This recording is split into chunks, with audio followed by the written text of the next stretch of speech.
Hello everyone, कैसे हैं आप सब। चलिए आज हम नवोदय सैनिक विद्या ज्ञान में पूछे जाने वाले महत्वपूर्ण प्रश्नों की बात करते हैं जो अनुपात समानुपात से आते हैं। और यही ऐसे प्रश्न हैं जो बार बार परीक्षाओं में आते हैं और ये बेसिक सवाल भी हैं, इनको लगाना आना चाहिए आपको।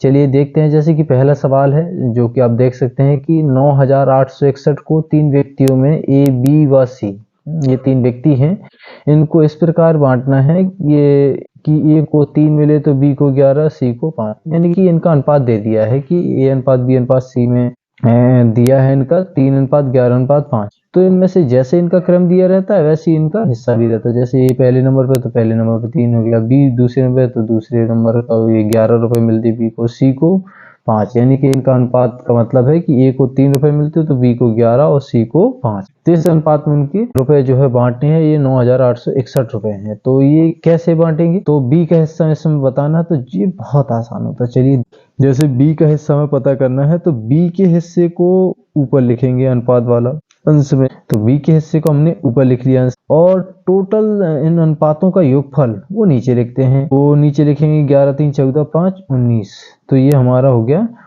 हमने नीचे लिख लिया। और जो हमें बांटना है टोटल, हाँ या सवाल में ये कुल राशि ही गुणा में लिखी जाती है। अब ऐसा नहीं कि अगर किसी का हिस्सा दे दिया उसने कि बी का हिस्सा इतना है, तब उसके वाले सवालों को थोड़ा सा अलग तरीके से लगाएंगे, लेकिन वो भी बहुत ही आसान होते हैं, बहुत ही। ठीक है, तो इसको देखते हैं पहले। तो ये कुल टोटल राशि, इसको बांटना है तीनों में, तो इसको फिर गुणा में लिख लेंगे, यानी कि जो हमें हिस्सा निकालना है उसको ऊपर लिखेंगे, बी वाला हिस्सा निकालना, और टोटल इनका अनुपातों का योगफल नीचे लिखेंगे और गुणा कर देंगे किससे, जो कुल राशि है हमारी उससे गुणा कर देते हैं। तो चलिए 19 से भाग कर देंगे, इसमें 5 बार 19 25 95, 19 1 19, 19 नंबर 100, और 11 से भाग देंगे, वो गुणा करेंगे, नीचे एक आया उसका कोई मतलब नहीं निकलता, 11 से गुणा करेंगे, 11 9 99, 11 1 11 और 9 20, 11 5 55 57। तो ये हमारा आंसर, जैसा कि देख सकते हैं, ये आ गया हमारा बी। बाय द वे हमें सी का निकालना होता तो सी बटे में लिखते, और मतलब सी ऊपर लिखते, ये कितना है 5 बटे टोटल अनुपातों का एक फल ये हमने निकाल लिया था 19 है, और गुणा इसी से कर देते 2861। तो ये सी का भी हिस्सा आ जाता हमारा, ये कितना आएगा 519 काटने पे आया था, इसको गुणा कर देंगे, 5 9 45 और 5 1 5 4 9 5 25, ये हमारा 25 95, ये हो गया। ए का हिस्सा निकाल के आपको कमेंट बॉक्स में लिखना है, ठीक है। ओके, तो ये हमारे ए बी के हिस्से हो गए। तो आप अब ऐसे सवाल याद रखेंगे कि जब कुल राशि दी हो, उनका अनुपात दिया हो, तो इस तरह से हम उनका हिस्सा निकाल सकते हैं सेपरेट। तो उम्मीद है आपको समझ में आया होगा। तो और जैसे कि इसी तरह का अगला सवाल है 1000 को, इसका भी हमें कमेंट बॉक्स में लिख के बताइएगा, तो आपकी प्रैक्टिस भी होगी और आप अच्छे से बेहतर से कर पाएंगे पेपरों में। तो 1000 को हमें 7:3 में बांटना है, 7:3 में बांटना है। तो अगर इसमें हम कहें छोटा हिस्सा कौन है, इसमें और एक्स्ट्रा छोटा हिस्सा हमारा जो कि 3 दिख रहा है, तो छोटा हिस्सा पूछ दे तो 3 यानी कि पूछ रहा है, बड़ा हिस्सा पूछ दे तो 7 है पूछ रहा है। तो बाकी इसी तरह से करना है, आप कर सकते हैं। ओके, और भी जैसे कि कुछ सवाल हैं जो कि अलग ही तरह के होते हैं, जैसे कि अनुपात निकालना हो, जैसे कि हाँ अनुपात समानुपात वाले पहले बता दीजिए, समानुपात वाला। तो चूंकि समानुपात पढ़ रहे हैं तो समानुपात तो पता ही होना चाहिए। जैसे कि ये है 50, 100, 50, 100 तथा x, 150 समानुपात में है, वो कह रहा समानुपात में है, तो x का मान बताइए। तो ये भी बहुत इजी होता है, इसको समानुपात में पहले लिख लीजिए, 50:100 समानुपात, भाई इनका अनुपात लिखेंगे समानुपात x अनुपात 150। तो ये कहलाते बाहरी पद और ये कहलाते मध्य पद। तो इनका हमेशा गुणनफल, बाह्य पदों का गुणनफल हमेशा मध्य पदों के गुणनफल के बराबर होता है। ये मध्य के हैं यानी कि बीच वाले पद, और ये बाहरी पद है बाहर बाहर के, तो इनका गुणनफल हमेशा बराबर होता है, यानी कि 50 गुणे 150 गुणे 50, 50 गुणे 150, 150 गुणे 50 एक ही चीज है, बराबर 100 गुणे x। तो हमें x का मान निकालना, तो ये गुणा में इधर भाग में ले आएंगे। तो जब भी समानुपात में दिए रहें और 3 राशियां दी रहे तो चौथी राशि हम इसी तरह से निकाल लेते हैं, बाह्य पदों के गुणनफल बराबर अंदर मध्य पदों के गुणनफल के बराबर करके। ठीक है, तो ये देखो जैसे इसमें एक वैल्यू नहीं दी थी एक राशि, तो उसको हमने इस तरह पक्षांतर करके निकाल लिया। तो ये राशि हमारी कितनी आएगी, 15 पंचे 75। ये राशि हमारी आ जाएगी x बराबर 75। तो इस तरह से आप ये भी अब निकालना जान गए, तो इस तरह से ये तो आना ही चाहिए था आपको, तो इस तरह से आप निकाल लेंगे। एक और चीज हम बता रहे हैं इसमें इम्पोर्टेंट है, वो है जैसे कि 3 संख्याओं का अनुपात निकालना। जैसे फॉर एग्जाम्पल में हम लिखें आपके लिए, जैसे ये है a अनुपात b दिया हमारा 6:7।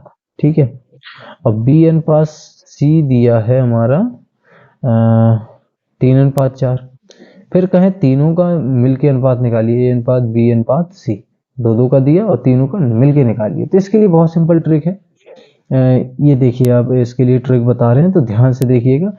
तो इसके लिए हम क्या करते हैं कि पहले a अनुपात b लिखते हैं, b अनुपात c उसके नीचे लिखते हैं। तो इनका गुणा किससे कराएंगे, एक का गुणा पहले b से कराना है तो ये वाला अनुपात आ जाएगा, फिर b का गुणा b से कराना है तो दूसरा b अनुपात आ जाएगा, फिर b का गुणा c से कराना है तो तीसरा अनुपात आ जाएगा। फॉर एग्जाम्पल देखते हैं इसको लिख के, तो a अनुपात b क्या है 6:7, ये लो 6:7 लिख दिया हमने। फिर उसके नीचे यहाँ से लिखना स्टार्ट करना है b अनुपात c यानी कि 3:4। तो इसको लिखेंगे, इसको क्या करेंगे, ये हमने लिख लिया तो अब इसी तरह से गुणा कराना है। a अनुपात प्राप्त करने के लिए इसका गुणा करेंगे तो 6×3 = 18 हो गया हमारा अनुपात। फिर b वाला अनुपात पता करने के लिए इन दोनों का b का गुणा कराएंगे तो 7×3 = 21 अनुपात। ये c अनुपात पता करने के लिए bc का गुणा कराएंगे 7×4 = 28। तो ये हो गया हमारा अनुपात a अनुपात b अनुपात c।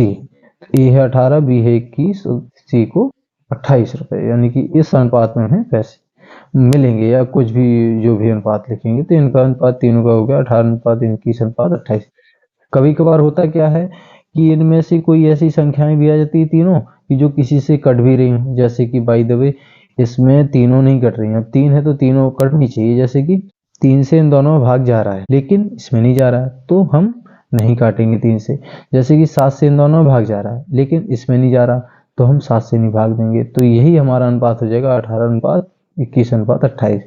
बाय द वे 3 से इसमें भी जा रहा था, इसमें भी जा रहा था, इसमें भी जा रहा होता तो फिर 3 से हम भाग देते, फिर उसके बाद वो अनुपात लिखते, वो हमारा होता है a अनुपात b अनुपात c।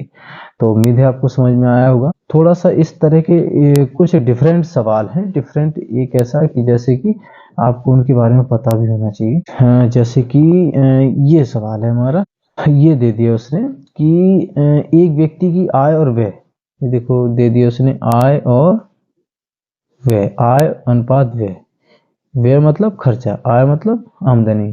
तो इनका अनुपात दे दिया उसने 7:6। ठीक है, और उसकी आय दे दी उसने 1400 रुपये। तो थोड़ा सा दिमाग लगाइएगा, ये हमने अभी जो सवाल समझा उसकी जैसे नहीं है। जैसे कि पहला सवाल हमने समझाया था 9861 वाला कि a अनुपात b अनुपात c में बांटना है, तो ये उसके जैसा बिल्कुल भी नहीं है, क्योंकि उसमें टोटल रकम दी थी कि 9861 को बांटना टोटल है। इसमें देखिए कि इनमें से आय और व्यय है दोनों अनुपात, इनमें से एक हिस्सा भी दे दिया उसने 1400 रुपये है कह रहा है वो। तो ऐसे सवाल हल करना बहुत ही आसान होता है, बहुत ही जी। मतलब कि जब दो में से कोई एक दे ही दिया है तो दूसरा तो आराम से निकल आएगा। जब भी अनुपात में दिया हो तो इनको और कोई एक हिस्सा दिया हो तो इनमें x जोड़ के वो संख्या मान लेते हैं। जब भी संख्या मानना हो तो x जोड़ के ही मानते हैं वो संख्याएं। तो अनुपात में दी हो तो उनमें x जोड़ के वो संख्या मान लेते हैं। मान लेते हैं आय है इसकी जो पहले लिखी है तो वो आय होगी, और जो दूसरे नंबर पे हो वह व्यय होगा, जैसे कि इनमें क्रम है। तो आय हमारी 7x मान लीजिए, और मान क्या लीजिए आप कहिए कि ये तो सर आय दी है, क्यों मान रहे, क्योंकि हमें ये व्यय पता करना है, तो इसलिए हम आय मान लेते हैं 7x, तो व्यय हो जाएगा हमारा 6x। इनमें x जोड़ के ही मान लेते हैं संख्या, तो व्यय हो गया हमारा 6x। तो अब कहें तो क्या करें हम, x का मान पता चल जाए तो ये व्यय आराम से पता चल जाएगा। इसमें हमें बचत निकालनी है एक चीज और, कि सवाल को एक व्यक्ति की आय व्यय 7:6 है, यदि उसकी आय 1400 रुपये हो तो वह कितने रुपए हो जाता है, बचत निकालनी है। तो आय में से जो खर्चा निकाल देंगे, जैसे जितना आप कमाते हैं उसमें से खर्चा भी दिया है, तो खर्चा और आय दिया है तो आय में से खर्चा हम निकाल देंगे तो बचत पता चल जाएगी कि कितने रुपए बचाता है। तो इस तरह से पहले तो हम ये निकालें कि पहले आय व्यय है कितना, मतलब आय तो पता है लेकिन व्यय निकालें खर्चा कितना है, तब तो बचत पता चलेगी। तो खर्चा निकालने के लिए यहाँ से x का मान निकाल लें, कैसे, तब तो x को यहाँ रखेंगे तो हमारा आ जाएगा। तो ये यहाँ से आएगा, तो ये भी आय है और ये भी आय है, इन दोनों को हम बराबर कर सकते हैं क्योंकि ये भी आय है ये भी आय है, इन दोनों को बराबर कर देंगे। बस इनमें से दो में से कोई एक दिया है ना, तो इन दोनों को बराबर कर दो, यहाँ से x का मान निकाल लो। तो x बराबर ये गुणा में इधर भाग में आएगा तो 200 रुपये, और 200 रुपये इसमें व्यय में रखेंगे तो 6 गुणे कोई चिन्ह तो गुणा का मान आ जाता ना 200, तो 1200 रुपये हमारा खर्चा आ गया व्यय मतलब खर्चा। तो 1200 रुपये खर्चा आ गया। बचत पूछ रहा तो 1400 आय पहले दी थी, खर्चा हम घटा देंगे तो ये हमारा बचत आ गई। तो उम्मीद है आपको बहुत सिंपल लगा होगा। थोड़ा सा इसमें ये हमारा 200 रुपये ये आ गया। तो समझे होंगे आप कि आय व्यय जब भी दो में से कोई एक दिया रहे तो उनमें से x जोड़ के उस राशियां माने, फिर उनको जो भी राशि दी है उसके बराबर करें। जैसे कि ये आय दी थी 7x यहाँ, और ये भी रुपए में दी थी, ठीक है। तो इन दोनों को हमने बराबर किया, यहाँ से x का मान निकाला, दूसरी चीज में रखा, व्यय में x का मान 200 आया था तो 1200 आ गई खर्चा। आय में से जो आमदनी थी उसमें से हमने खर्चा घटा दिया, वो हमारी बचत निकल आई। तो यहाँ पे बिल्कुल भी ऐसा नहीं कि आमदनी अठन्नी खर्चा रुपया, आमदनी कुछ ज़्यादा है खर्चा कम है। चलिए ये आपका टॉपिक हो गया। इससे और भी बहुत सारे सवाल हैं, इनको अब इसी तरह से आप हल करेंगे। चलिए अब इन सवालों को देखिएगा घर पे, इनको लगाइएगा, प्रैक्टिस कीजिएगा। अगर वीडियो पसंद आया हो तो लाइक शेयर सब्सक्राइब कीजिएगा। Thanks for watching.